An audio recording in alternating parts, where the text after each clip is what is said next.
والحافلة المكشوفة التي تنقل أعضاء وطاقم المنتخب الوطني لأقل من 20 سنة للاحتفال رفقة الشعب المغربي بهذا الإنجاز الكبير.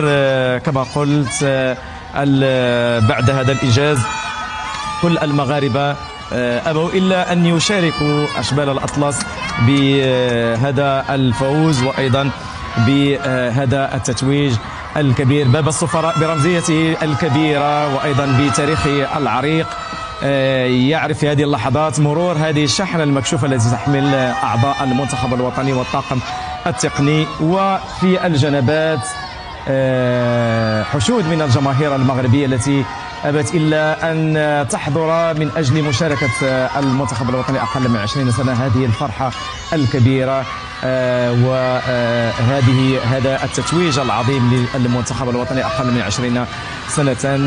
أشبال الأطلس أبطال العالم بالشيلي، وكما قلت فهذه اللحظات هي لحظات تتويج، هي لحظات امتنان، هي لحظات الاعتراف بهذه المجهودات الكبيرة من باب السفراء، البوابة التاريخية التي طالما استقبلت الوفود والملوك والسفراء. ينطلق هذا الموكب موكب من نوع خاص، موكب أبطال عادوا من أقصى قارة يحملون بين أيديهم كأس العالم لأقل من 20 سنة ليعيدوا إلى الذاكرة معنى الانتصار ومعنى الانتماء.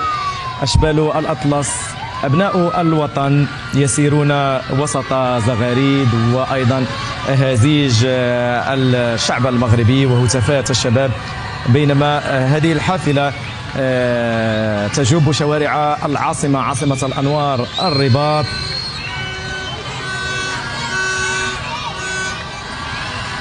كما قلت تتوقف بين لحظة وأخرى لمشاركة هذه الاحتفالات الكبيرة مع الشعب المغربي. هنا تلويح بالعلم الوطني من مختلف الحاضرين وأيضا تصفيقات وأهازيج على هذا المنتخب الوطني. هنا من داخل الحافلة لاعبو المنتخب الوطني يوثقون هذه اللحظة بصور تذكارية مع الشعب المغربي بعدما حملوا الفرحة والسرور للمنتخب الوطني. هي إذن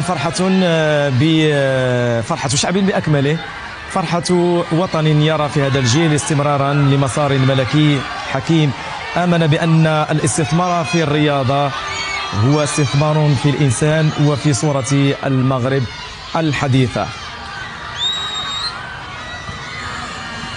يتواصل هذا الاستقبال الشعبي وهذه الفرحة الشعبية لأشبال الأطلس.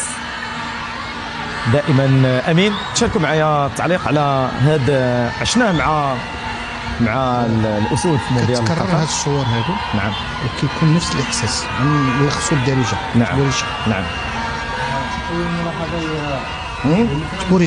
تبوريشة الفخر كبير وواحد الفخر الانتماء لواحد الأمة، دولة اللي عندها 14 قرن واللي مرت من مراحل واللي دائما فيها واحد العرفان الأشخاص اللي كيسديو لها، يعني كيخدموها بالتفاني ووفاء. نعم. وهادو خدموا بالتفاني ووفاء وجائزتهم واستحقاقهم هو هذا الاستقبال، يعني اللي عطى التعليمات ديالو صاحب الجلاله وكذلك استقبال الشعب. نعم. نعم. انا كنشوف بلي داروا استقبالات بحال هكا وداروا حفلات بحال هكا اللي ديما كتشوفوا فين كنشوفوا فرق. شفنا في 2004 شفناها الفرق المغربيه وشفناها المنتخب في قطر، ولكن اول مره اللي كتكون مكتوبه فيها ابطال العالم. ديما كنشوفوا كنلقاو شي حاجه مكتوبه من غير ابطال، كنلقاو تحيه ولكن ابطال العالم. انا هي اللي جاتني بقيت تنشوفها وتنعاود وقت ما تيدار الزوم على البيوس تنشوف هذيك ابطال العالم وكنعاود نتاكد انني شفتها، لان جوبونس في كاع داكشي اللي شفنا اللي قبل ما عمرها ما كانت مكتوبه لقينا دوزيام بلاص، لقينا فخرونا، لقينا اسود فخر المغاربه، لقينا هادشي كامل. وكما انها تلقى مكتوب ابطال العالم انا كنظن انها اول مره وما غتكونش اخر مره. نعم. وهذا حافز الدكتور لا كان جاي ان شاء الله. حافز لكم. هادشي اللي انا كنت كنقول، هادشي اللي حسيت به سي لا شير دو بو تبوريشه وتحطي صافي. انا جو مشي مي اون بلاص اني ان شاء الله في من موالا كان انا في لو بوس انا بحال هكا. دونك سا مو موتيف و جو بونس سا موتيف المغرب كامل، اللعابه ديال لي جون ديال المغرب كامل اللي كيلعبوا الكره، انهم شي نهار حتى هما غادي يكونوا يقدروا يمشوا في يكونوا في هذا لو بوس وتكون عندهم استقبال الكبير اللي هنا في مدينه الرباط. دونك غير بعوده للجمهور، تكلمتي على الجمهور اللي في لي ريزو سوسيو اللي هو اللي في الزنقه.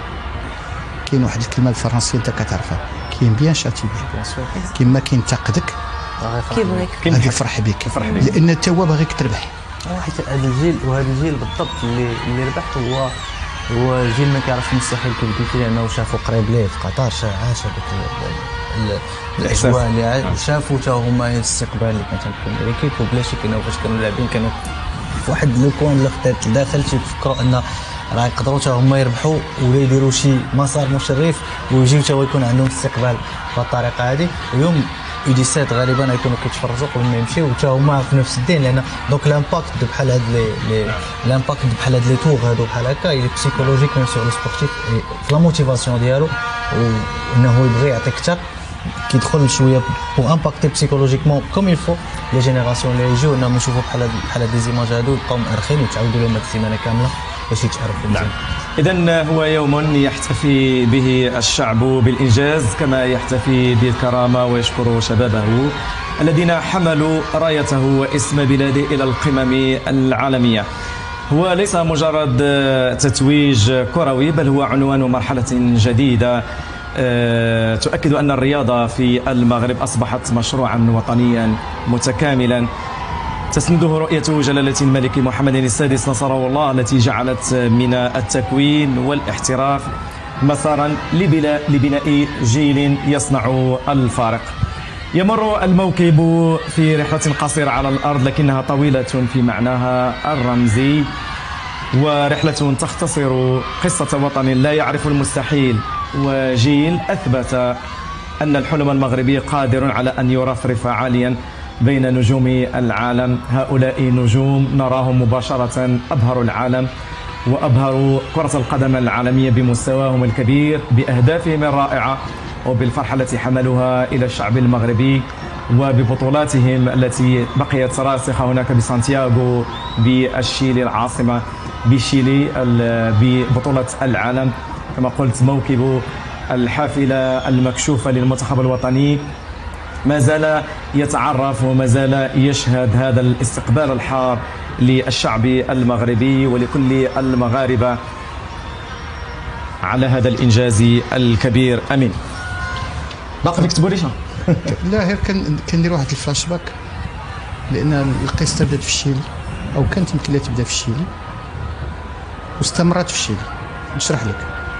أول مباراة كبيرة لعبها المنتخب المغربي بعد الاستقلال كانت هذيك المباراة ديال اسبانيا اللي كانت بعد ما فزتي بكأس إفريقيا الأمم بين مزدوجتين، يعني تفوقتي في الإقصائيات الإفريقية وكنتي شامبيون دافريك أوفيسيو ماشي أوفيسيال.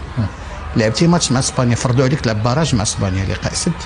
اسبانيا جات بالنجوم ديالها، لعب مارسيل سيردان اللي هو دابا مركب الخامس، وبالنجوم ديال الريال وديال البارسا وبوشكاش. كان يمكن لهم يمشيو للشيلي، وانا كان يعني كنتفكر بان هذا الجيل هذا باقي فقيه جوج ديال الناس اللي على قيد الحياه، هما عبد الله مالادا والرياح اللي ماركاو بجوج البرنابيو. نعم. الناس عندهم 85 عام حلوا عينيهم على الكره مع في ظروف اخرى. اليوم احفادهم مشاو للشيلي وجابوا لقب من دوك الملاعب اللي كان يمكن لهم يلعبوا فيها. وكنظن انها الرساله عندها واحد الرمزيه كبيره، هو انه طال الوقت او قصر بالاراده والعزيمه اللاعب المغربي اللي هو موهوب الا تاثر وتكون ولقى الارضيه والمناخ المناسب يقدر يحقق الاحلام ديالو والاحلام ديال هذا الشعب اللي كيستنشق كره القدم.